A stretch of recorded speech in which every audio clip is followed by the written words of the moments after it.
정보가 있는 시사 토크쇼 장윤선의 팟짱.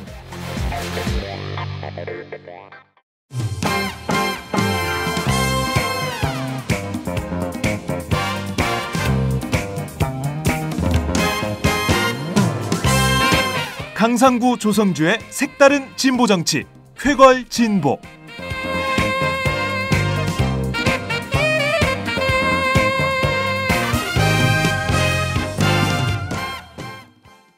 조성주, 강상구의 쾌걸 진보 매주 금요일에 고정 코너 시작하겠습니다.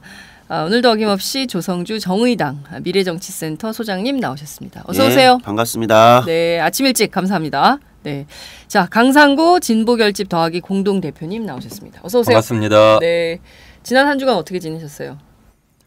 저는 요즘에 지방에 강연 일정이 많아가지고 네. 뭐 계속 지방을 왔다 갔다 하면서 좀 약간 피곤하게 지냈습니다. 그렇군요. 바빠진 건 좋은 거 아니에요? 좋은 건데 이게 정치인한테 바쁜 건 좋은 거잖아. 체력이 아직 좀 딸려가지고 큰일입니다. 그 마카산삼을 드세요. 무슨 산삼이요? 그게 뭐예요? 마카산삼. 그게 뭐예요? 아 모르시는구나. 영한네이처 마카산삼. 더 모르겠는데요. 혹시 여기 좀 오마이뉴스에 광고하고 있는 그렇죠. 무슨 팟짱에 그런 건가요? 광고하는. 아, 그래요? 팟짱 서포터즈. 아, 그렇구나. 네. 저는 어제까지 양꼬치만 먹으면 되는 걸로 생각했는데. 아니야, 양꼬치만 또 먹어가지고 있었군요. 안 되고 물론 풍무 양꼬치 사랑해 주시고요. 또 가까워요, 저 사는 데. 아, 그 구로시잖아. 구로잖아요. 한번 같이 가요. 예. 그래서 뭐. 예, 한번 가서 양꼬치 한번 드시고 그다음에 피곤하실 때는 마카산삼. 마카산삼.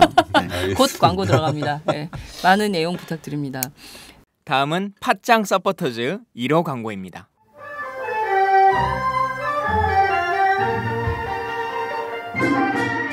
양꼬치집에 대한 모든 편견을 깼다. 풍무 양꼬치. 착한 가격, 품격 있는 공간. 국내외 유명인들도 자주 찾는 풍무 양꼬치. 나는 그 집 양갈비가 훨씬 맛있던데. 누나 나는 그 집 맛있는 요리들이 지금도 잊혀지지 않고 있어요. 단체석이 많아 모임하기 좋은 곳. 풍무 양꼬치. 대림역과 구로 디지털 단지 역점 두 곳에 있습니다. 예약 문의 02809-9292, 02809-9292. 잠깐, 팟짱 애청자라고 말씀하시면 통큰 서비스를 제공합니다.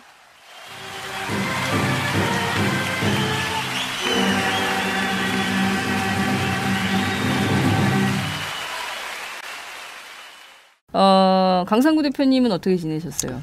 저희는 지금 진보결집 하려고 네. 마쿠 협상을 하고 있거든요. 마카산삼이 아니라 마쿠 협상. 보통은 이제 밀실 협상 이렇게 얘기하는데요. 네.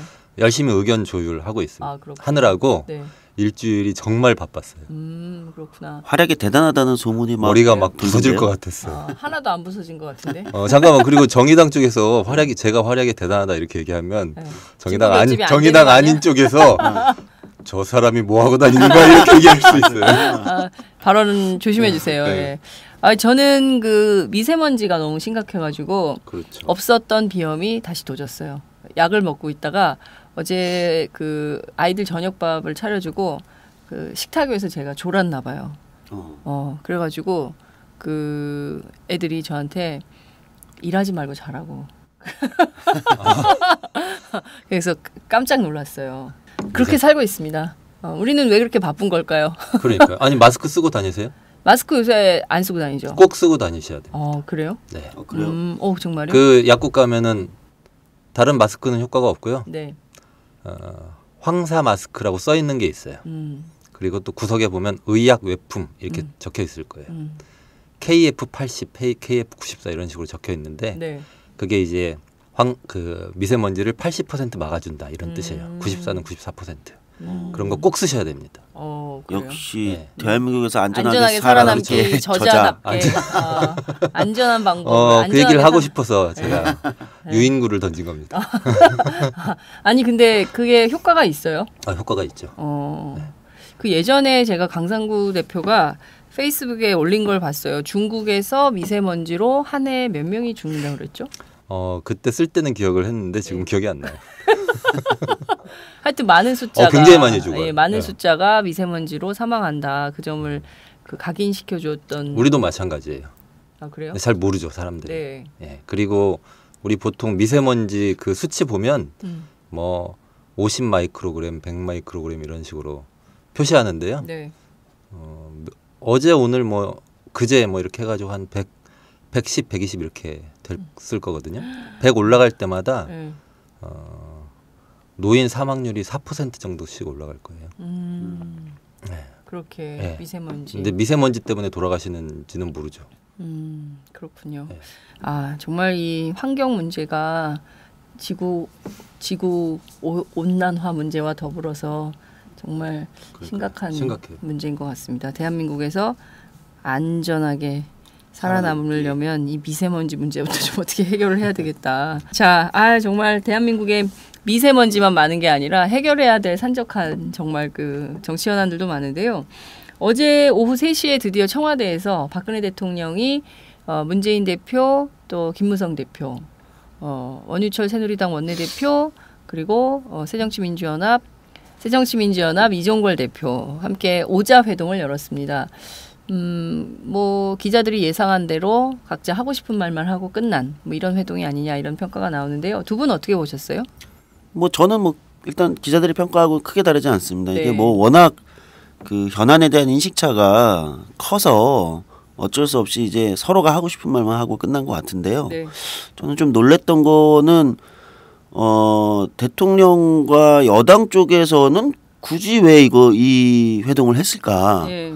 뭐 그게 문재인 대표의 의문이더라고요. 왜 하자고 한 거죠? 그러니까 저도 네. 똑같은 의문이 들더라고요. 그러니까 뭐 사실 뭐 특별한 뭐를 낸 것도 아니고 네. 대통령과 여당이 그냥 본인들은 이렇게 생각하고 있다. 그리고 발목 잡지 마라. 뭐 이런 정도 얘기를 할 거면 굳이 뭐 회동까지 했어야 되냐. 내 말 들어 이거 아닐까? 뭐 얼굴이 보고 싶었나 문재인 대표 얼굴이 보고 싶었나? 네. 나는 이해가 잘 안 가는. 그러니까 네. 뭐 이제 야당 입장에서는 이제 대통령과 여당을 만나서 네. 현안에 대해서 이제 이야기를 하고 뭐 이제 따질 수도 있고 네. 이런 이제 장점 프리미엄이 있지 않습니까? 회동이라는 게. 근데 대통령 입장에서 굳이 이게 만났어야 되는 이유가 있을까? 특별한 변화가 없다면 입장 변화가. 네. 저는 잘 이해가 잘 가지 않았어요. 그래서 진짜 자기는 이렇게 생각하고 있다를 제대로 뭐 보여주고 싶어서 그랬는지. 근데 저는 그런 모습은 오히려 이번 회동에서는 뭐 청와대 쪽이 좀 마이너스가 아니었을까? 이런 생각을 좀 네. 해봤습니다. 청와대가 마이너스 그러니까 감점을 감소하고도 이 회동을 왜 했을까? 이것은 좀 차후에 분석을 해보도록 하고요. 우선 전반적으로 강상구 대표는 어떻게 보셨어요? 네, 저도 박근혜 대통령이 손님을 불러놓고 네. 뭐 무슨 따뜻한 밥 한 숟갈이라도 줘야 되는데 네. 아무것도 없이 예. 100분 토론을 한 거죠. 네. 토론을 열심히 격렬하게 했다고 하더라고요. 네. 근데 참 박근혜 대통령 그 태도를 보면서 네. 사실은 그 오자회담 시작하기 전에 박근혜 대통령이 뭔가 좀 전향적인 태도를 취하면 어떡하지? 이렇게 생각했어요. 네. 그러면은 효심이 의심받을 거 아니에요. 예.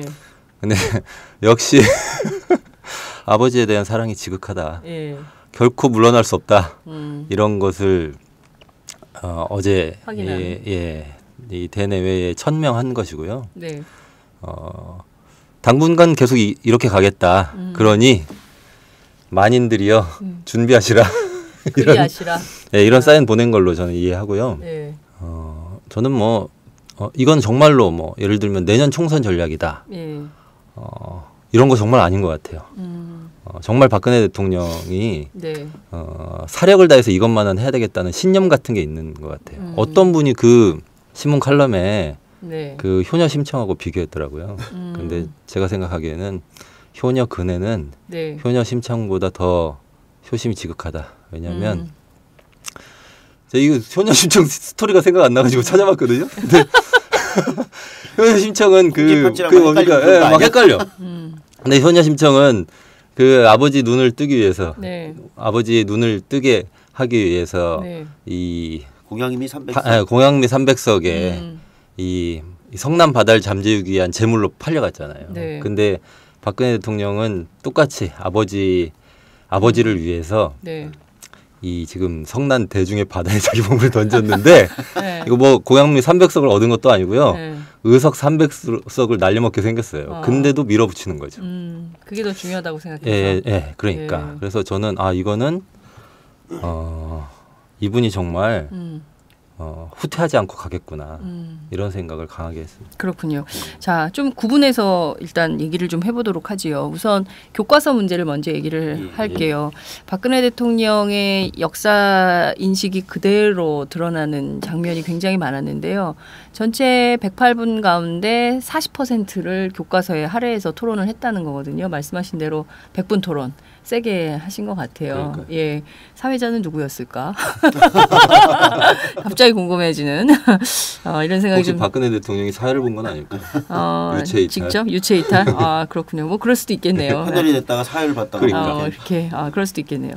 여하튼 이렇게 얘기를 좀 들어보면 우선 역사 교과서가 정치적 문제로 변질이 됐고 우리 아이들한테 올바른 역사 교과서를 가르쳐야 된다. 특히 올바르고 자랑스러운 역사 교과서가 필요하다. 이런 얘기를 피력했습니다. 그리고 근현대사 분야에서 특정 이념을 가진 사람들로 지필진이 구성됐는데 그 가운데는 전교조, 민족문제연구소가 문제다. 이런 지적을 했습니다. 특히 이 역사 교과서가 우리 스스로를 비하하고 자신감을 잃게 만드는 역사 서술이다. 대한민국 정통성을 부인하고 태어나는 우리나라를 그러니까 대한민국을 태어나는 거를 부끄럽게 여기도록 기술돼 있다. 약간 문장이 안 돼요. 예. 대한민국이 태어나는 것을 이렇게 해야 되는데 대한민국을 태어나는 것을 이렇게 좀 대통령님한테 엄격하신 너무 많은 걸 요구하는 네. 겁니까? 네. 그 정도 실수는 우리가 또 그걸 알겠습니다. 넓은 마음으로. 네. 뭐 틀릴 수 있죠. 예.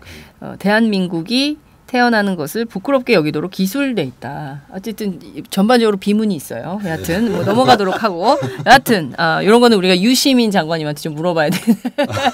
글쓰기 특강을 좀 받으시면 좋겠어. 잘하시잖아요, 그분이. 여하튼 이런 일단의 이제 인식들이 쭉 드러났는데요. 어떻게 보세요? 이게 전반적으로 보면 이분의 사관 자체가 뉴라이트 사관인가라는 생각을 하게 돼요. 그 점은 좀 어떻게 보세요? 일단은 비슷하죠. 네. 그러니까 이제 자학사관이라는 자학사관 형태를 쓰는 거잖아요. 근데 예. 원래 그 말이 일본에서 온 거죠. 일본의 이제 그 완전 이제 극우 쪽에서 네. 그러니까 기존의 이제 일본의 전쟁과 침략을 네. 반성하는 이제 일본 전후 교과서나 이런 거를 역사 교과서를 지칭하면서 자학사관으로 지칭하면서 이제 극우 쪽이 이제 자기네 또 침략과 전쟁을 정당화하기 위해서 썼던 말인데 그렇죠. 사실은 자학사관, 뭐 패배주의 이런 말들로 그대로 그 프레임을 갖고 온 거잖아요. 네. 이건 청와대와 여당이. 네. 그러니까 사실 일본 극우 군국주의 쪽 입장이랑 같은 입장에 서고 있는 건데 네. 저는 이것도 굉장히 의아스러운데 어쨌든 그렇게 보면 이제 뉴라이트 사관이랑 상당히 유사한 측면이 있다고 봐야 될 것 같고요. 네. 그다음에 뭐 박근혜 대통령 이제 그 역사학적 80%가 좌편향. 네. 좀 낮췄더라고요. 그렇죠. 네. 아니 둘이 뭐야? 맞추든가. 그러니까 숫자가 틀려. 네, 그러니까 김무성 대표는 90%, 90%. 그 박근혜 대통령은 80%. 다음에 또 70%짜리 나오나? 모르죠. 하여튼 잘 보니까 한 10%는 아닌 것 같아요. 아닌 것 같아요. 그래 좀 뺐나 보죠 이제. 네. 누가 빠졌을까? 저도 참나. 의문스럽습니다. 예. 어쨌든 그런 게 있는 것 같고요. 그래서 저는 좀 얘기가 길어질 수 있는데 특히 패배주의 젊은이들이 이거를 이제 우리나라를 부끄럽게 여기게 만든다. 이게 네. 이제 최근에 박근혜 대통령이 분명히 그 단어에 좀 집착하고 있다. 헬조선. 이 단어를 봤다. 네. 헬조선. 요즘에 이제 젊은이들이 우리나라 대한민국을 헬조선, 망한 네. 민국 막 이렇게 네. 자조적으로 부르는 게 있잖아요. 예. 이 단어를 보고 경노하신 게 아닐까. 어디 감히 내가 다스리는 나라를 헬조선이라고. 지옥이라 부르냐. 망한 민국이라고 부르냐. 이게 경노하지 않았을까. 그분이 인터넷 검색을 많이 하시는 것 같아요. 그렇죠. 네. 그래요? 예, 그런 분명히 저는 그 단어를 봤다 이렇게. 멘붕 이런 단어 좋아하시잖아요. 예. 그렇죠. 네, 그렇군요. 뭐 그랬을 수도 있죠. 그런데 이 좀 꼼꼼히 뜯어봐야 될 것 같아요. 앞서 저희가 서영교 새정치민주연합 의원 인터뷰를 했는데요. 뉴라이트 사관 이렇게 한 건 좀 우아하다. 이분 사실 일본의 새영모. 일본의 그 새로운 역사 모임 있잖아요. 그 일본의 극우 네. 교과서를 거기가 주도했던. 자학사관이란 말을 그렇죠. 만들었죠. 그러니까 거기하고 의견을 일치하는 거 아니냐. 이제 이런 주장을 했어요. 강상구 대표께서는 좀 어떻게 보세요? 저는 박근혜 네. 대통령이 네. 이 교과서 논쟁 초반에 네. 했었던 얘기를 네. 그대로 지금도 하고 있다. 는 게 더 중요하다고 생각해요. 사실은. 네. 무슨 말이냐면 네. 논쟁이 계속 되고 있는데요. 네. 업그레이드가 안 됐어. 아니 업그레이드가 돼야 될 거 아니에요. 네. 자기, 변화하는 정세에 능동적으로 대처해야지. 그럼요. 자기 생각을 관철시키려면 네. 지금 여론이 점점 안 좋아지고 있잖아요. 네. 그럼에도 불구하고 밀어붙이려고 한단 말이죠. 그러면 논리를 업그레이드 해야죠. 네. 같은 얘기를 계속 하고 있어요. 저는 그리고 박 대통령이 뉴라이트 사관인지 어쩐지 모르겠어요. 네. 왜냐하면 별로 한 말이 없어요. 진전된 용어가 없어. 네, 딱 몇 마디가 있는데 그것도 네. 아까 말씀 나왔지만 네. 김무성 대표가 한 얘기하고 네. 도찐 개찐. 되풀이 반복. 네. 네.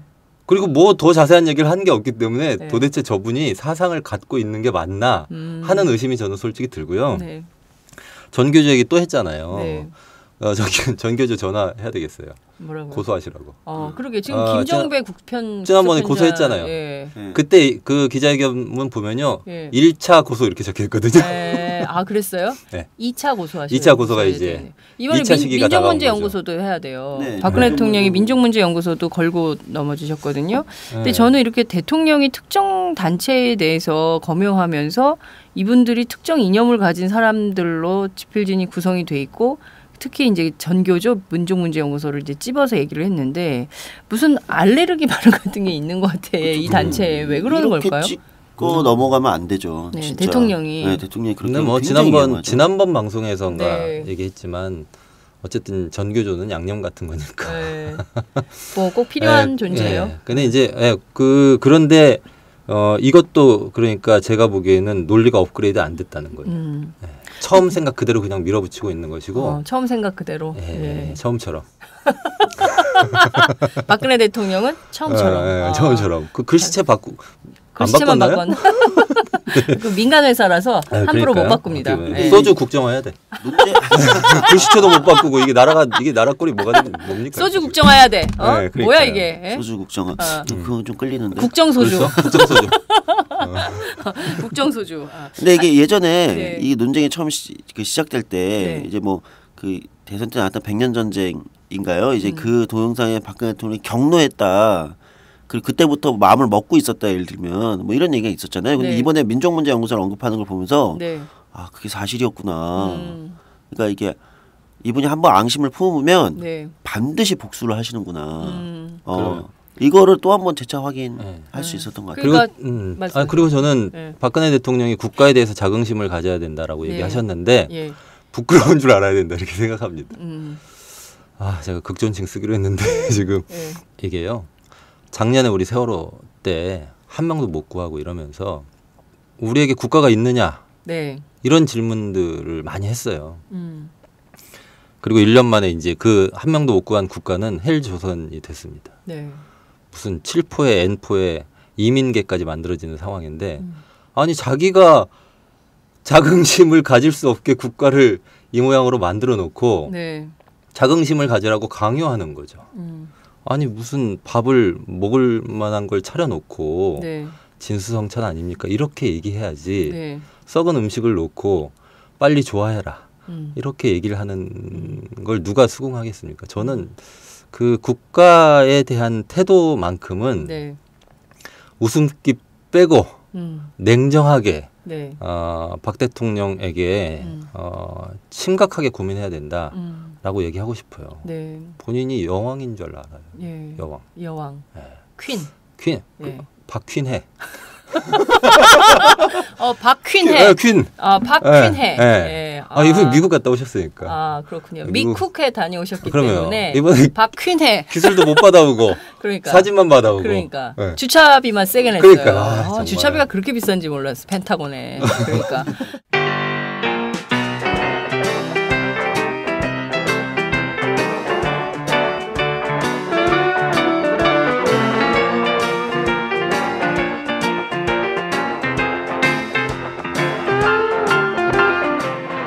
강상구 조성주의 쾌걸진보. 네, 여하튼 굉장히 중요한 지적을 해주셨습니다.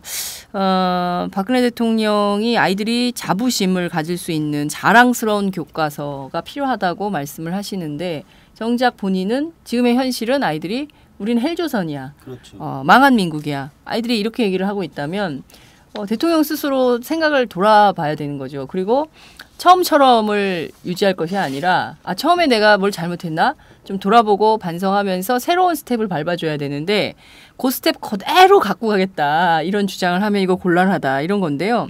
오늘 아침 발표된 리얼미터 여론조사를 봤더니 국정교과서 반대 여론이 무려 52.7%, 53% 정도예요. 그리고 찬성한다는 거는 41.7%, 한 10% 정도 차이가 나는 걸로 이렇게 봐야 되는데요.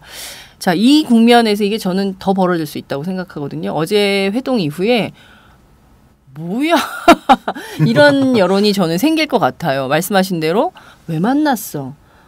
저럴 거면 뭐 이런 비판부터 시작해서 이제 주말 사이에 또 촛불 집회나 뭐 여러 가지 대외 행사들이 있을 텐데 그런 공간에서 국민들의 여론이 어디로 모아질지 좀 지켜봐야 될 것 같은데요. 이 정도 되면 통치자라면 좀 생각을 바꿔야 되는 건 아닐까요? 어떻게 보세요? 그러니까요. 네. 정상적인 통치자면 네. 마땅히 그래야 되는데 어제 그러니까 박 대통령이 선언한 건 네. 나는 소통하지 않겠다 이거예요. 나는 소통하지 않겠다. 네, 그거 선언한 거고요. 불통선언. 불통령. 불통령. 대통령 아니고 불통령이에요. 박퀸혜의 불통선언. 네. 네. 오늘 막 워딩이 팍팍대요. 네. 말을 너무 많이 박퀸혜의 불통선언. 네. 네. 그런데 이게 문재인 대표한테 네. 당신하고 얘기하기 싫다 이런 문제가 아니고요. 네. 반대 여론이 확산되고 있잖아요. 네. 그 국민들에게 소통하지 않겠다고 얘기한 거죠. 네. 이거는 뭐 그냥 작은 불씨에다가 기름을 부은 정도가 아니고요. 네. 불길이 들판에 번지고 있는데 네. 거기에 기름을 끼얹은 거라고 저는 봐요. 들판에 그냥 네. 불기름을 지금 그냥... 반대 여론이 불길처럼 일어나고 네. 있지 않습니까? 예. 거기에 예.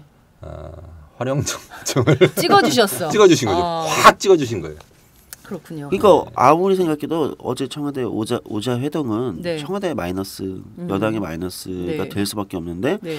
대통령은 아마도 이걸 완전히 다르게 생각하고 있든지 아니면 애초에 그러거나 말거나 그러거나 말거나 내 뜻대로 간다. 이것은 나의 뭐랄까 신념이다. 네. 그러니까 자기의 길. 정치가로서 내가 남겨야 될 족적이다. 족적은 바로 이것이다라고 네. 생각하고 있는 것 같은 느낌이었어요. 네. 저는 어제 보면 사실 2대1로 하신 거잖아요. 대화를 문재인 대표가. 네?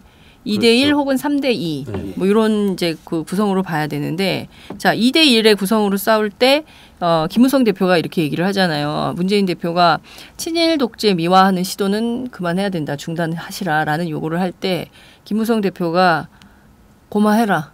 많이 참았다 아이가. 본인이 그렇게 나와서 기자들한테 얘기를 했어요. 아직 지필진도 구성이 안 돼 있고 아직 쓰여지지도 않은 교과서를 가지고 말이야. 왜 그런 발언을 하느냐. 내 참고 있는데 그만 하라 그랬어요. 이렇게 딱 얘기를 했어요. 화가 좀 살짝 나셨어요.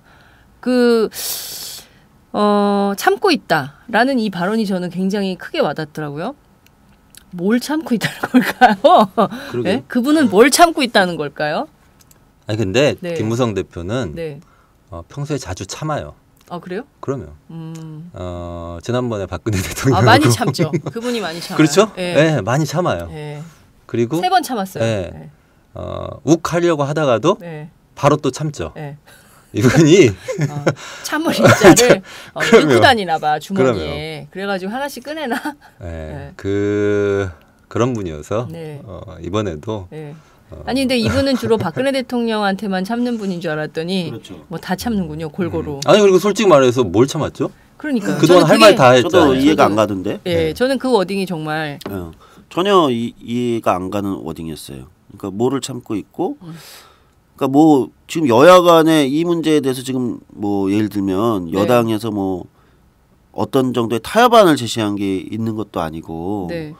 그리고 이제 그런데 뭐를 참고 있다 이렇게 얘기하는 거는 역시 비슷하게 국정인식을 약간 이상하게 하고 계신 거 아닌가? 네. 이런 약간 저는 좀 의구심이 들고요. 네. 아니면 이것이 이제 본심이 다르게 나온 거 아닐까. 예를 들면 나도 괴롭다.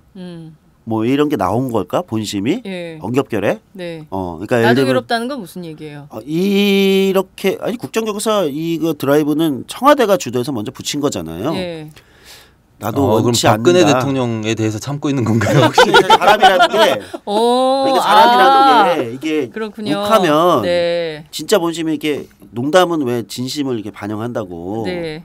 이게 튀어나올 수 있다. 근데 사실은 김무성 대표가 전반적으로 이제 지금 총선도 좀 어려워지는 것 같고 뭐 지금 이제 친박계 인사들이 속속 예. 개각 이후에 복귀하고 있고 예. 스트레스를 굉장히 받을 거란 말이에요. 박 대통령을 향해서 내가 지금 참고 있으니까 그만하시라. 그러다가 이제 발언은 문재인 대표를 보고 했지만 보고 참고 했죠. 있는 대상은 박근혜 의문이 대통령이야. 풀렸어요. 야 나도 참고 그렇구나. 있어. 야, 역시. 왜 그래? 뭐 이런 느낌. 예. 아니 저는 그런 생각이. 야 나도 참고 있으니까 너 좀 참아. 야, 오늘 여기서 이러지 말자. 막 이런 사정하는 거. 거예요. 구두 사정. 사정하는 거.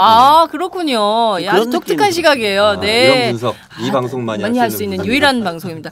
어디서도 들을 수 없는 전국 어디서도 들을 수 없는 유일한 고급진 분석. 그러니까요. 지금 하고 있습니다. 정말 대단하네요. 네, 그런데 청취자들이 이해하시겠죠? 그럼요. 우리 청취자들은 고급지기 때문에 그러니까요. 반드시 이런 걸 이해할 수 있습니다. 그런데 지금 보면 그 총선 얘기가 좀 나왔어요. 문재인 대표가 화가 난 것 같아요. 계속 친일 국정교과서 문제 지적하다가 아니 당신 말이야 지난번에 추석 때 안심번호 합의해놓고 말이야 이거 어떻게 된 거냐 뭐야 이거 그래서 참고 있다고 얘기한 거야. 그 안심번호에 대해서도 그 합의 깨진 거 아니냐 이런 이제 얘기를 했어요 문재인 대표가. 그랬더니 김무성 대표가 그거에 대해서 합의 사항이 아니었다 이렇게 또 말을 바꿨어요. 요청해서 뭐 추인 받아야 네, 되는 추인 거였다. 받아야 된다. 뭐냐 그러니까 무슨 두 분이 굉장히 엄청난 합의를 한 것처럼 9월 23일 날 잊어버리지도 않아. 추석이었으니까. 추석 때 그렇게 해놓고 또 이제 오자회동에서는 뭐 난데없이 말을 뒤집은 거죠. 후속 논의도 하기로 했잖아요. 그때 다른 뭐 저 권역별 비례대표제 문제 등과 관련해서는 실무간 후속 논의를 한다라는 내용이 분명히 있어요. 잉크도 마르기 전에 이렇게 말씀을 바꾸는 건데 정치권에선 주로 있는 일이죠. 그렇죠. 항상 아니 근데 이제 주로 있는 잉크보다 빨리 말을 다르죠. 바꾸는. 예. 예. 근데 이제 대표가 네. 정당의 대표가 이제 그렇게 얘기하는 건 좀 궁색하죠. 궁색하죠. 그 얘기는 뭐냐면 자기가 의원총회를 컨트롤하지 못했기 때문에 그런 거 아니냐. 네. 이런 건데 저는 그 발언도 조금 묘하게 느껴졌어요. 네. 처음에는 또 새로운 분석 기대됩니다. 왜냐하면 처음에는 김무성 대표가 아니 이게 본인 면을 깎는 얘긴데 내가 우리 의원단이 반대해서 내가 못한 거 아니냐. 그런데 굳이 그 얘기를 그렇게 큰 자리에서 할까? 약간 네. 그 느낌. 근데 원래 네. 합의해 왔는데 그거에 네. 대해서 이제 강력하게 견제를 한 건 청와대였지 않습니까? 그렇죠. 근데 지금 청와대에 박근혜 대통령을 옆에 두고 네. 김무성 대표가 그거 내가 합의했지만 의원은 총회에서 반대해서 즉 청와대에서 개입이 들어오면서 못한 거 아니냐라는 뉘앙스 아니었을까? 이런 느낌으로 사실 들렸어요. 네. 그 당사자가 그걸 못하게 한 당사자가 바로 옆에 앉아 있지 않습니까? 박퀸해 대통령께서. 예. 근데 그 앞에 두고 박퀸해. 네. 그거 자꾸 써주시니까 예, 감사합니다. 재밌네요. 예. 그분을 옆에 두고 직접 그 얘기를 하는 게 저는 이것도 약간 묘한 뉘앙스로 네. 저는 개인적으로 들렸습니다. 김무성 대표는 앞에는 문재인 대표가 있지만 말은 박근혜 대통령, 박퀸해 대통령하고 하고 싶었던 거니까. 그러네요. 예, 그런 생각이 좀 듭니다. 근데 저는 사실 네. 좀 반대로 생각했어요. 네. 뭐냐면 어제 오자 회담의 승자는 김무성이다 이렇게 생각했어요. 그래요? 네. 왜 약간 네. 아니 왜 그러냐면 박근혜 대통령이야 물러날 데가 없는 거고 네. 그다음에 문재인 대표는 여론이 본인한테 유리한데 네. 양보할 까닭이 전혀 없지 않습니까? 네. 근데 김무성 대표는 어제 그 회담 때도 그렇고 그 직전에도 보면요. 네. 박근혜 대통령을 사랑한다는 네. 취지의 말을 네. 마구 쏟아내요. 네. 그 무슨 고엽제 전후에 집회 네. 갔더라고요. 오후 2시에 그래가지고 있었죠, 제가 어제. 예. 봤더니 대한민국은 정의가 패배하고 기회주의가 득세한 태어나서는 안 될 나라라고 우리의 아이들에게 가르치고 있습니다. 반면에 북한은 민족 자존을 지키면서 끊임없이 변화를 추구하는 합리적인 체제인 것처럼 가르치고 있습니다. 여러분들이 어떻게 해서 이 나라를 지켜오셨는데 어떻게 우리의 아들, 딸들이 이렇게 좌편한 역사 교과서에 의해서 교육을 받아야 한다는 말입니까, 여러분? 근데 역대 대통령 중에 여러분 박근혜 대통령만큼 깨끗하고 그리고 개혁적 사고로 밤잠을 자지 않고 대한민국 역사 발전을 위해서 노심초사하는 대통령 본 적 있습니까, 여러분? 박근혜 대통령만큼 역대 대통령 중에서 깨끗하고 개혁적 사고로 밤낮 자지 않고 대한민국의 발전을 위해 노심초사하는 대통령을 본 적이 있느냐? 없다. 이게 지금 한 단어가 주옥 같잖아요. 네, 그런데 이런 식의 얘기를 그 회담에서도 계속 하거든요. 그리고 그만해라 이것도 마찬가지고 안심공천제에 대해서도 그 의총에서 추인 안 받았기 때문에 합의한 게 아니다. 그 말은 대통령님한테 저 믿어주세요. 네, 저 확실히 합니다. 지난번에 우리 싸웠지만 총선 전에 저를 바꾸시면 안 됩니다. 저를 내치시면 안 됩니다. 이 사인을 확실히 보낸 거 아니냐. 이 국면에서. 대통령한테 어려운 국면이에요, 지금. 그렇죠. 근데 대통령은 굳게 마음먹고 결단한 거죠. 불통하고 그냥 밀어붙이겠다라고. 그때 내가 당신의 끝까지 가는 우군이 되겠다고 선언한 거예요. 그래서 저는 그 어제 회담을 보면서 이거는 얻은 게 있다면 김무성이 박 대통령의 마음을 얻은 거다. 이런 생각했고요. 그다음에 이제 불안한 거는 이제 새누리당 수도권 국회의원들 희망이 없는 것인가. 그렇죠. 그래서 대통령님이 저렇게 얘기하시다니. 그렇죠. 이렇게 됐을 것 같아요. 그럴 수 있겠어요. 이를테면 수도권 새누리당 의원들은 정말 좌불안석이거든요. 그렇죠. 수도권 민심 너무 안 좋으니까 이러다가 우리 내년에 다 떨어집니다라고 사인을 계속 보내도 기다리라고 그런다는 것 같아요. 김무성 대표가. 근데 뭐 그 국면이 바뀔 상황은 전혀 아닌 거잖아요. 그죠? 국정교과서를 밀어붙이겠다는 것이고 이러면 국민적 반발이나 저항은 더 세질 텐데 그거를 감당할 수 있을까요? 저는 갑자기 그 미국산 쇠고기 촛불 집회가 생각이 나더라고요. 그때도 보면 뭐 조직된 무슨 단체나 뭐 시민단체나 운동단체가 조직했던 게 아니라 그냥 그 여중생들이 그 뭐 스케치북 이런 데다가 뭐 써가지고 나와가지고 처음 시작한 거 아니겠어요? 촛불 시위라는 게. 근데 그렇게 거대한 그 물결을 이룬 집회였는데 이번에도 또 그렇게 될 가능성이 있는 거 아니에요? 이번에 보니까 여고생들 또 남학생들 굉장히 많이 학생들이 굉장히 많이 나오더라고요. 그런 건 좀 어떻게 보세요? 전망을 어떻게 하세요? 그 비슷한 생각을 굉장히 많이 하는 것 같아요. 사람들이. 네. 그때 촛불 집회 생각이 나는 거죠. 학생들이 나오고 있고 그다음에 그 열기도 급격하게 올라가고 있고 저는 어제 회담했으니까요. 이번 주말을 한번 봐야 될 것 같아요. 근데 뭐 아마도 지난주에 비하면 훨씬 많은 사람들이 나와서 박근혜 대통령의 그 불통에 분노해서 그 자기 의사를 적극적으로 표출할 거다 이렇게 좀 생각하고요. 광우병 때도 사람들이 정말 문제라고 생각했던 것은 광우병 쇠고기 수입을 받아들인 것 자체가 아니라 대통령이 국민의 얘기를 안 듣는다였어요. 그렇죠. 그때도. 그때도 이명박 대통령이 불통 대통령이라고 하는 것 때문에 분노한 사람들이 많았는데 이번에도 역시 마찬가지인 거고요. 제가 생각하기에는 그래서 야권이 이후의 교과서 국면을 어떤 식으로 다시 잘 프레임을 잘 짜느냐 하는 게 꽤 중요한 문제다 이렇게 좀 봅니다. 저도 그런 말씀을 좀 드리고 싶은데요. 한편으로는 그런 생각이 좀 들더라고요. 정의당의 경우에는 좀 이게 불편한 회동이었을 수도 있겠다. 왜냐하면 그 원내 정당이잖아요. 정의당도 의석수는 적지만 그래도 그 여야 회동을 할 때는 같이 가야 되는 거 아닌가라는 생각이 좀 들어요. 그 당도 대표 있고 원내대표 있죠. 없는 거 아니죠? 예, 있습니다. 의석수가 적어서 사람들 혹시 없나 이렇게 생각할 수 있을 것 같아서 다 있는데 안 불러요. 완전히 그 존재감이 없는 존재로 취급받는 이런 어차피 5자 회동 할 거면 7자 회동은 왜 안 되나 이런 생각도 할 수도 있을 것 같거든요.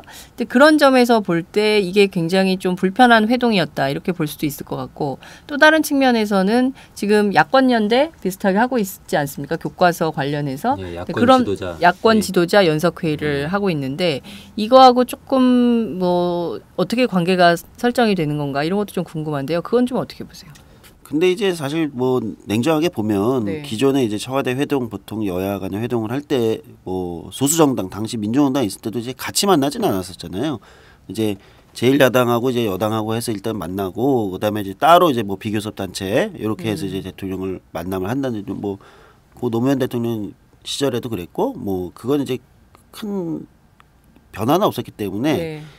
익숙한 물론 이제 계속해서 진보정당은 그런 건 좀 문제가 있다. 다른 의견도 같이 만나야 되는 거 아니냐 이게 제기는 하지만 네. 이제 늘상 있었던 거기 때문에 어제가 뭐 특별히 형식에 있어서 이제 이례적이었다고 볼 수는 없을 것 같고요. 네.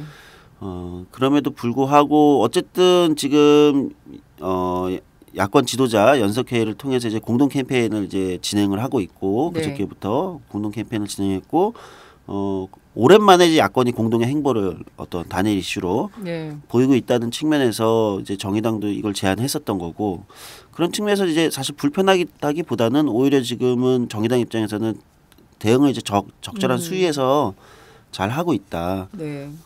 저희는 그렇게 좀 자평하고 있고요. 다만 이제 아까 이야기에서 좀 연이어서 가면 야권이 이제 이 교과서 국면을 사실은 굉장히 좀 정치적으로는 지혜롭게 좀 이용해야 된다라는 고민이 있어요. 네. 싸우는 거에 이제 명백히 지금처럼 이제 날을 세워 싸우되 네. 이걸로 뭔가 한 방에 뭔가 역전 여론이 뭐 이게 이제 50%가 넘었다고 해서 네. 굉장히 좀 유리한 국면을 우리가 점했으니 네. 이럴 때 보통 이제 실수가 나오죠.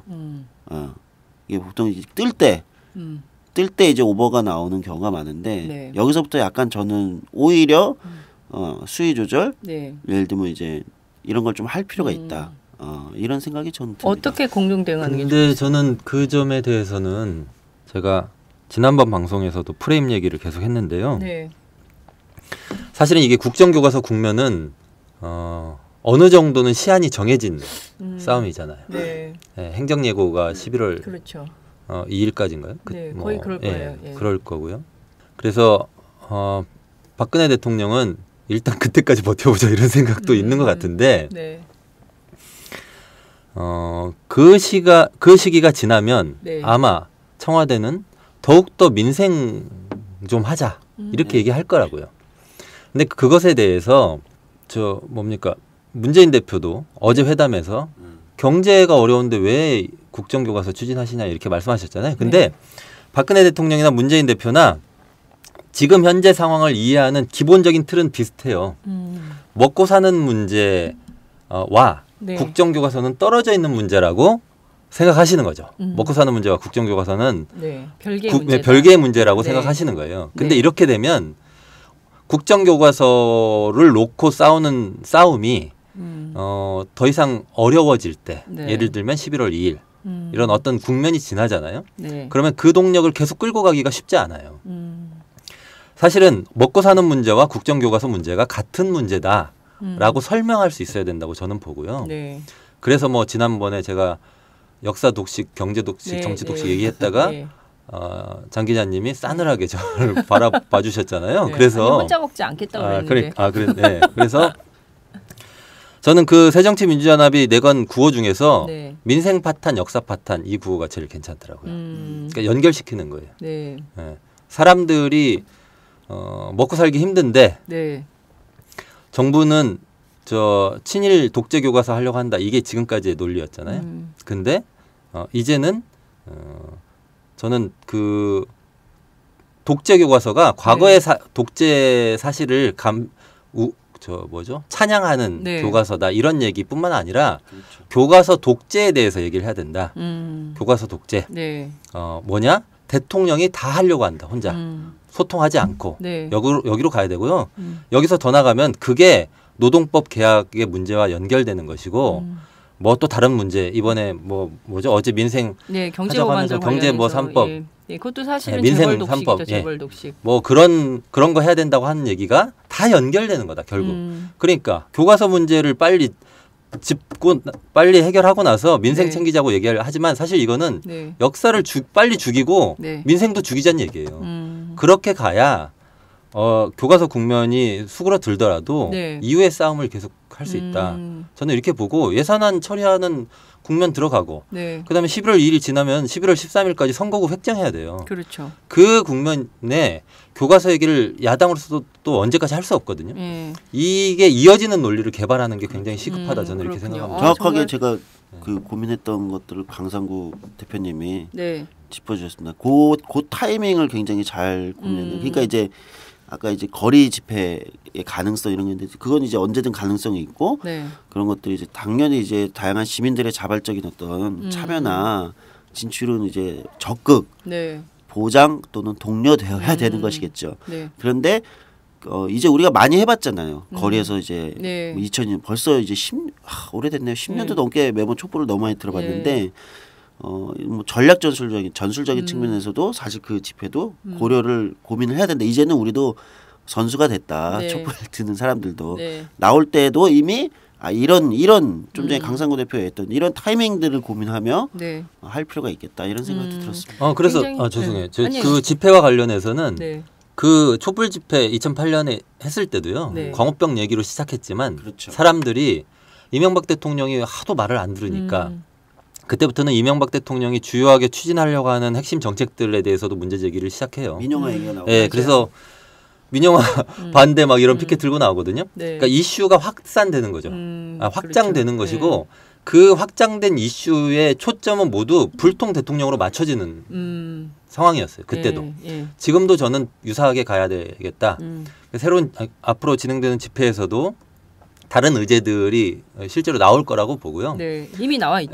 그리고 저는 진보 정치는 거기와 그 조금 더 예. 친화력 있게 움직이는 게 그렇죠. 좋지 저희 않겠나 정의당에서도 생각이 그래서 있습니다. 이제 야권 지도자 연석회에서 교과서 문제만이 아니라 네. 여기 이제 노동계약 문제나 예. 이런 문제를 같이 하자. 네. 선거제도 라고 문제까지 선거제도 포함해서. 문제까지 이제 붙인 예. 이유죠. 그러니까 원래 네. 정치에서 이제 정치라는 건 이제 갈등 즉 싸움을 다루는 건데 네.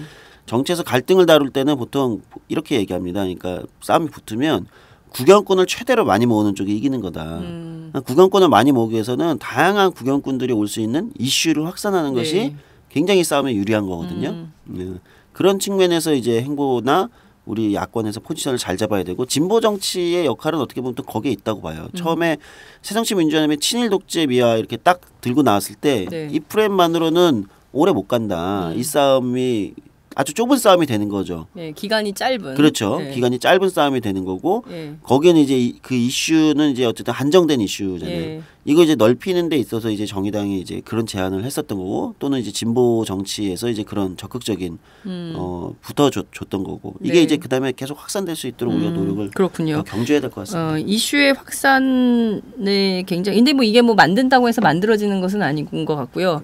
노동과 관련해서는 이미 사람들이 삶에서 체득하고 있어요. 당장 어느 회사들은 이렇게 팀에서 실제로 이렇게 일종의 완장 같은 거를 채워서 네가 우리 팀의 구조조정인 무슨 반장이 되줘라. 그래서 누가 좀 나가면 좋겠는지 어떻게 하면 좋겠는지를 해달. 근데 이거를 제발 이 잔은 나한테 오지 않았으면 좋겠다고 했는데 그 잔이 오는 사람들은 너무 고민인 거죠. 근데 이제 이런 얘기들이 있는 거예요. 그리고 사실 쉬운 해고라는 것이 막 법리적으로 논쟁이 되고 있지만 그 기업 현장에서는 그런 일들이 지금 진행되고 있고 삼성도 지금 대규모 감원 예고하고 있고요. 뭐 이런 상황이거든요.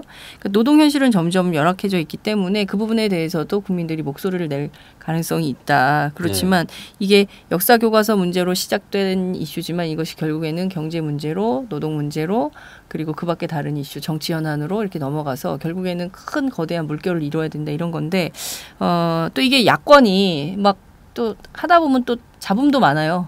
연대가 또 쉽지가 않아요. 그렇죠. 또 그렇죠, 뭐. 중요한 문제를 또 갈라서 그래서 사람들이 왜 저러냐 실망해. 그리고 또 등을 돌려. 이게 우리 지난 정치의 과정이고 역사고 그랬던 것 같아요. 이번에는 좀 어떻게 깔끔하게 잘 될까요? 저는 살짝 불안함도 없지 않아 있긴 한데. 저는 새정치민주연합과 네. 문재인 대표가 어떻게 하느냐에 달려 있다고 보고요. 네. 권혁별 비례대표 네. 독일식 연동제 네. 하자고 하면 네. 상당히 탄탄하게 연대가 될 것으로 아. 이렇게 생각됩니다. 네, 그렇군요. 근데 그거를 네, 안 굉장히 할까요? 중요하죠. 예. 근데 저희가 새정치민주연합 의원들 취재를 해보면 문재인 대표도 마찬가지 그거는 공약이었기 때문에 권역별 비례대표제 그리고 정당 명부식 비례대표제 이것은 반드시 해야 된다. 독일식으로 이런 네. 얘기를 하고 있습니다. 그런데 문제는 새누리당이라는 거예요. 본인들의 입장은 너무나 분명한데 새누리당이 전혀 그럴 뜻이 없다는 거죠. 이유는 수도권 뭐 예컨대 이제 호남권에서 본인들의 의석이 늘어난다 하더라도 영남, 강원, 수도권 다 합치면 자기네들의 전체 의석이 줄어들기 때문에 한 석이라도 자신들의 의석이 줄어드는 선택은 할 수가 없다. 고로 권역별 비례대표는 받지 않겠다는 게 너무 강고하다는 거예요. 그래서 새누리당의 벽을 깨기가 너무 힘들다라는 성토를 하더라고요. 그런 건 좀 어떤 해안을 만들 수 있을까요? 근데 이제 이거는 공개적으로 얘기하기는 조금 민감할 수 있는데 네.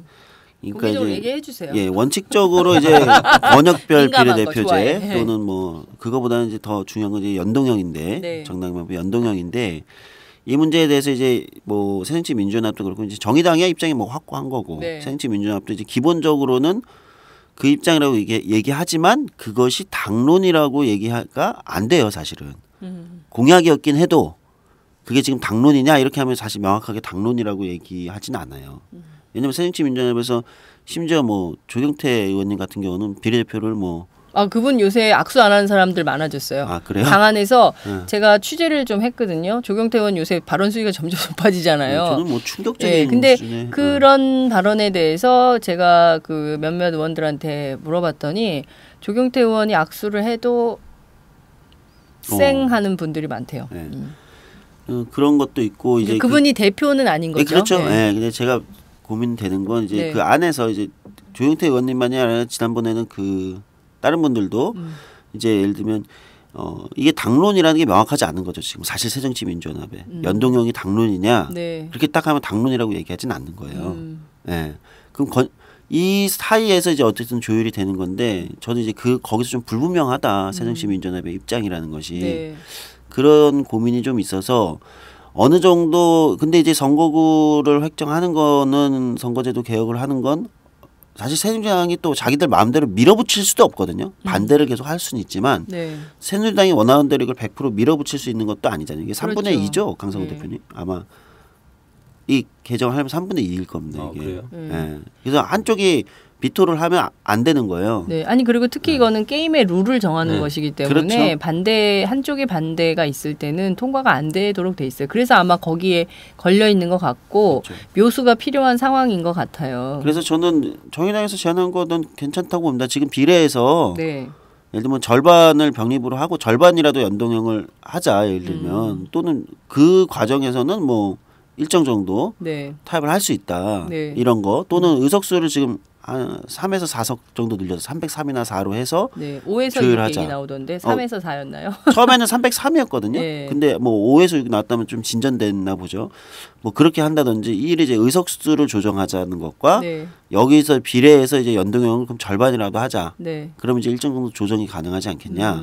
그렇고, 이런 여러 가지 논의들이 사실은 정의당 쪽에서 이제 계속 던지는 거고 네, 그게 이제 새정치민주연합에서 이제 검토가 되고 새누리당 하도 이제 논의가 되는 거라 이 어느 시점에 여기서 이제 좀 타협이 되지 않을까 저는 그렇게 보고 있습니다. 저는 뭐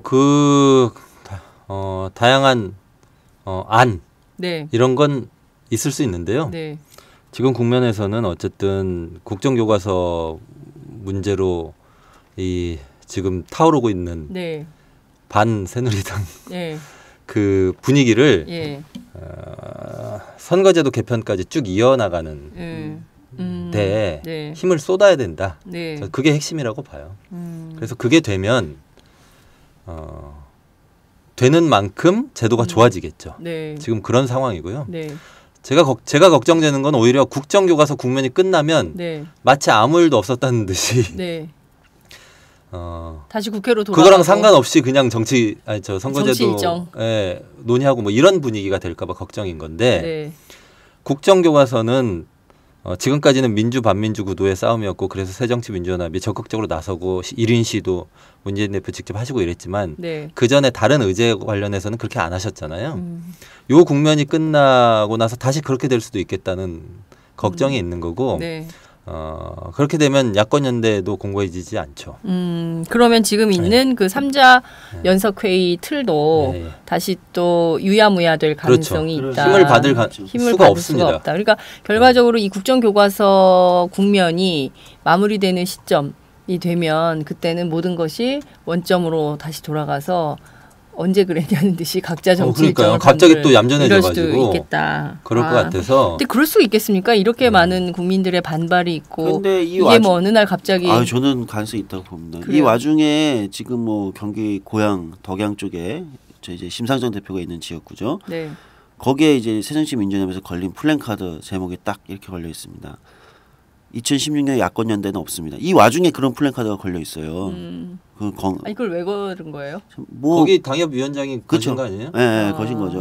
그러니까 이제 이런 것들이 의외로 이제 여러 가지 이제 지역구마다 조금 그렇죠. 내년 총선에 따른 입장을 좀 달리하는 건데 그거에 대한 뭐 그 야권 연대와 관련해서는 좀 다른 의미이기 때문에 그 지금 진행 중인 선거제도 개편 문제하고는 좀 전혀 별개의 문제여서 그거를 좀 그 구분해서 봐야 될 것 같다는 생각이 좀 듭니다. 그건 뭐 당협위원장이 자신의 목표를 위해서 내고는 개인적인 목표에 따른 그 저 현수막일 수도 있기 때문에 그게 뭐 당 차원에서 다 내려간 뭐 이런 것은 아닐 수 있어서 그거는 좀 구분해서 봐야 될 것 같다 이런 말씀을 좀 드리겠습니다. 아니 뭐 어쨌든 그래서 저는 아까 말씀드렸던 대로 이 국면에서 다음 국면으로 넘어가는 네.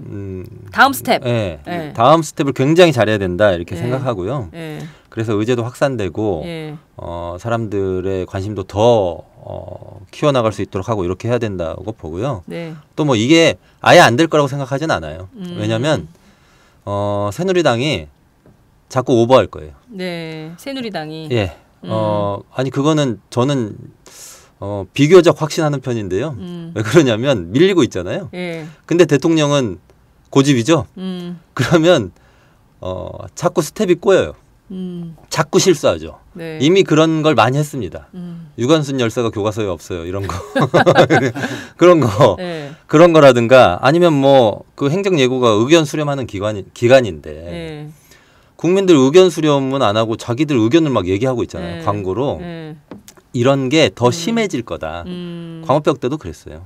국민들이 보기에 상식적인 수준에서 이해할 수 없는 행보나 언행들이 나오거든요. 네. 예, 그거는 상황에 밀려서 네. 이걸 어떻게 돌파해야 되는데 방법이 없을까 하다 보면 별 희한한 사례들이 튀어나오게 돼 있고요. 네, 네. 저는 그래서 당분간 이 국면은 간다. 다만 그러면 이 국면을 더욱 적극적으로 야권에 유리하게 만드는데 네. 새정치민주연합과 정의당이 각자 해야 될 자기 역할을 분명히 하는 게 네. 필요하지 않겠나 이렇게 보는 겁니다. 그렇군요. 네. 자, 지금 뭐 여러 가지 어제 그 오자회동 분석을 저희가 하고 있는데요. 뭐 온갖 얘기들이 지금 쏟아져 나오고 있습니다. 뭐 저희가 진도를 쭉 빼서 선거제도 개편 문제까지 왔는데 오늘 조선일보에 재밌는 기사가 하나 걸렸어요. 대변인 때문에 문제가 됐었잖아요. 대변인을 배석시키느냐 배석시키지 않느냐를 가지고 청와대하고 그렇죠. 야당이 이제 그 대변인 출신이니까 네. 아실 텐데 굉장히 그 문제를 가지고 다툼이 있었는데 새정치민주연합 이종걸 대표가 대변인이 배석하지 못했으니까 휴대전화로 대화를 좀 녹음해도 되겠냐고 이제 물었나 봐요. 이분 참 애티튜드 뭐 본인이 직접 원내대표지만 대변인이 안 왔으니까 이거 누군가는 좀 기록을 해야 되겠다고 생각을 하시는 거죠. 박 대통령이 이런 말씀을 하셨다는 겁니다. 청와대에서 그런 거 하시면 안 됩니다. 청와대를 뭘로 알고 그러세요? 여기가 법정인 줄 아세요? 그랬대요. 그렇게 했더니 문재인 대표가 녹음 안 되니까 그럼 현기환 정무수석이 쓰신 메모라도 나중에 한 부 좀 주시면 안 되냐고. 한 부 달라. 너무 착해요. 이런 겁니다. 지금 청와대를 뭘로 알고 그러세요? 여기가 법정인 줄 아세요? 청와대에서 그런 거 하시면 안 됩니다. 이게 박 대통령의 워딩이라는 겁니다. 자, 대변인이 그렇게 중요한 존재였어요? 아니 중요하죠. 중요한데 뭐 대변인의 그 대변인 그냥 기록하는 거잖아요. 뒤에 앉아서 그렇죠. 후열에 앉아서 그 자리에 앉는 것도 아니고 뒷열에 앉아서 그냥 기록만 하는 건데 그거 못 들어오게 하시고 그리고 청와대에서 그런 거 하시면 안 됩니다. 이제 이런 말씀을 하신 건데 모든 게 비밀이라는 건가? 어떻게 봐야 돼요? 이런 우리는 뭐 좀 박근혜 대통령의 이런 태도를 어떻게 이해를 해야 될지 당혹스럽네요. 네. 아니 대통령 아니 청와대를 청와궁으로 생각하시는 청와궁 행태다. 오늘 완성됐네요. 청와궁에 사시는 우리 박퀸혜. 청화궁에 사시는 박퀸혜. 청화궁 그러니까 우리 그 근처에 그 중국집이 있어요. 아 그래요? 궁자가 많이 들어가요. 그 중국집은 사람들 먹을 거라도 챙겨주죠. 근데 여하튼 어떻게 봐야 될까요? 이렇게 청화궁에 살면 이렇게 해도 될까요? 그럼 어떻게 생각하세요? 국민의 대표인데. 아니 이제 뭐 본인의 이것도 역시 저는 이제 의외로 아까도 계속 말씀드리지만 이제 이 정도 급의 이제 대통령이나 여야의 대표들이라 하더라도 사람이잖아요. 사람이니까 이제 본인들의 내면에 있는 이제 본심들이 어느 이제 돌발적 순간들에 탁탁 튀어나오는 건데 이것도 그렇게 봅니다. 그러니까 이제 자기 아버지께서 사셨던 이제 아주 중요한 곳이고 예를 들면 이제 이런 곳이 대대손손 중요한 곳이다 이렇게 생각하는 그러니까 여기가 어떤 곳인지 아냐 이런 자기의 속마음이 사실은 그냥 튀어나오는 거죠. 예의를 갖춰라. 예의를 갖춰라. 아니 그게 본인 집이 아니잖아. 본인 집이에요. 본인 집이에요? 네, 모르셨구나. 지금은 살고 계시지만 좀 잠시 뒤에 나오셔야 되는데 그 집이 추억이 또 많은 곳이고. 저도의 추억만 있는 줄 알았더니 청화궁의 추억이 그런 거예요? 어떻게 봐야 됩니까? 아니 그리고 대변인이 뒤에 앉아서 적잖아요. 저도 뒤에 앉아서 많이 적어봤거든요. 힘들어요. 적는 거 다 못 적어. 맞아요. 대변인이. 우리도 기자 해봐서 알잖아요. 그렇잖아요. 적는 거 힘들어요. 그렇다고 대변인이 무릎에다가 노트북 올려놓고 치겠어요? 안 되죠. 수첩에다 적는다고요. 사실은 대변인이 배석해야 된다고 했던 말의 의미는 아마도 어제 자리가 굉장히 중요했으니까 그렇습니다. 그 대화의 내용을 국민들한테 있는 그대로 고스란히 보고하자 이런 취지였을 거잖아요. 그렇죠. 너무 당연히. 국민들에게 정확한 내용을 보고하고 싶다는 취지로 이종걸 원내대표는 녹음해도 되겠습니까? 왜냐하면 대변인 못 오게 했으니까. 그렇게 얘기를 한 것이고 그러면 메모라도 좀 주시라, 협조해 주시라 이런 요청. 그거 많이 양보하신 거네요. 근데 그것도 안 된다고 하시면서 뭐 법정 운운하셨는데 저는 이런 게 불통 대통령의 그 상징이다. 상징 혹은 증거라고 생각해요. 그렇군요. 그게 뭐 은연중에 드러난 거죠. 참 이런 태도를 국민들이 사실 이게 그 대통령은 뭐 저희가 왕으로 모시려고 뽑은 게 아니라 국민들을 위해서 봉사하고 국민들을 위해서 헌신하고 국민들이 지금보다는 더 나은 삶을 살 수 있도록 본인 스스로도 선거 때 후보 시절에는 국민 행복 시대를 열겠다, 100% 대한민국을 만들겠다고 주장을 하셨지만 막상 들어가서는 이렇게 하시는 거죠. 청와대를 뭘로 알고 그러냐 이런 얘기를 하는 건데 정말 국민들이 청와대를 뭘로 알아야 될까요? 묻고 싶어. 박근혜 대통령께 국민들이 청와대를 어떻게 좀 알아들이면 좋을지 정말 오히려 반문을 하고 싶은 이런 상황인데요. 저희가 오늘 한 50분간 얘기를 좀 들어봤습니다. 결국 이렇게 평행선을 그었으니 이번 주말도 상당히 뜨겁게 장외 집회가 이어지겠죠. 그죠? 네, 그렇겠죠. 그리고 전국은 더 냉랭해질 것이고 지금 쌓여 있는 현안들이 되게 많은데요. 그 국회에 있는 현안들이죠. 노동 법안들도 그렇고 경제 관련해서도 그렇죠. 예산도 마찬가지죠. 아니 저는 기가 막힌 게 44억 해놓고 예비비로 쓰고. 그러니까. 그리고 그 중에 25억은 홍보비로 책정하고 그리고 벌써 17억을 썼다는 얘기가 있어요. 그래서 관련해서 국회의원들이 지금 추적 중인데. 집행된 예산에 대해서는 어떻게 볼 것인가 이렇게 국민들한테 알리지 않고 해도 되는 것인가 이런 문제를 좀 정치권이 좀 더 세게 짚어주셔야 될 것 같다는 생각이 좀 듭니다. 할 일이 더 많으신 것 같아요. 네, 그렇습니다. 그러니까요. 뭐 전열을 정비해서 이제부터 더 제대로 싸워야 될 것 같아요. 주말에 좀 더 쉬려고 했었는데 사실 쉬어요? 쉬고 싶었는데 쉴 수가 없네요. 그러니까요. 지금 전국이. 그래서 당분간은 뭐 어쩔 수 없을 것 같습니다. 저희 기자들도 좀 쉬고 싶은데 계속해요. 십상시부터 해가지고 그러니까요. 정윤회 파문부터 해서 저희가 쉬고 싶어요. 그렇지만 정말 쉴 새 없이 달릴 수밖에 없게 전국을 만드는 정치인들 미워. 그러니까. 미워요 정말. 미워. 아니 그리고 주말에 장애 집회 크게 아마도 할 건데 네. 국민들 건강이 진심으로 염려됩니다. 네. 꼭 마스크 쓰시고 미세먼지 집회하시기 바랍니다. 마스크에 글씨 쓰면 되잖아. 마스크에 네, 국정교과서 가입표 이렇게 불통 가입표 이런 거 해가지고 일석이조 꼭 하시기 바랍니다. 얼마나 그랬죠? KF80. KF80. 네. KF80 이상 네. 마스크 착용하시기 바랍니다. 오늘 말씀 잘 들었습니다. 고맙습니다. 네, 감사합니다.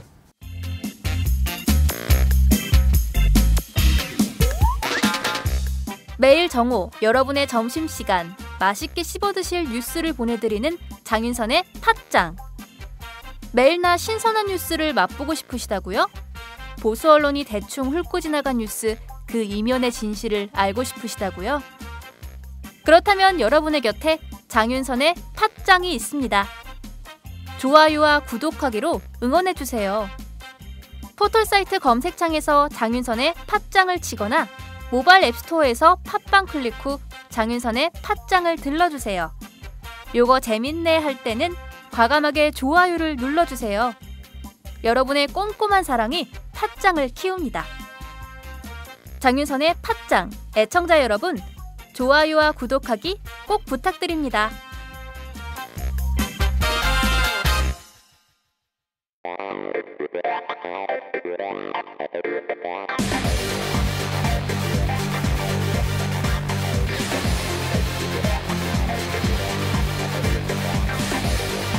정보가 있는 시사 토크쇼 장윤선의 팟짱.